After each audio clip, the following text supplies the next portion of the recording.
আজি চানডে হয়, গাহৰি নোখোৱাকৈ আৰু থাকিব পাৰিম নে বাৰু?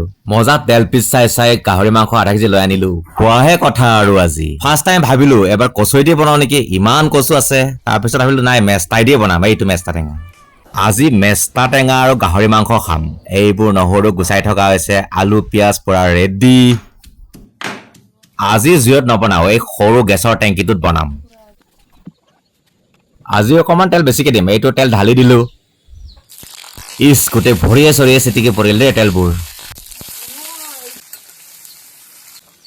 গৰম বতৰ গৰম গৰম মাংস গাহৰি নাখালে উপায় নাই, খাবলৈ মনে যায়। কি যে হ'ব, এৰিবও নোৱাৰো। ইয়াৰ কাৰণে মেষ্টা টেঙা দি খাইছো। এইটো মেষ্টা টেঙা দি দিলো ধুনীয়াকৈ। কেনেকুৱা লাগিছে বাৰু এই পিচটো, বেলি পিচটো? আমাৰ ঘৰত কিন্তু মুৰ্গীয়ে ছাগলীয়ে ভৰ্তি দেই। ইমান গৰম পৰিছে, তৰমুজো এটা কাটি ললো। ৰেডি হৈ গ'ল। কি ধুনীয়া গ্ৰেভি, কি ৰঙা হৈছে দেখিছে? অকল গাহৰি নাই বাৰু, এইফালে পকৰি আছে, চাটনি, দালি, নেমু টেঙা আৰু বিশেষকৈ ভোট জলকীয়া দেখিছে? এতিয়া খাওঁ দেই বন্ধুসকল।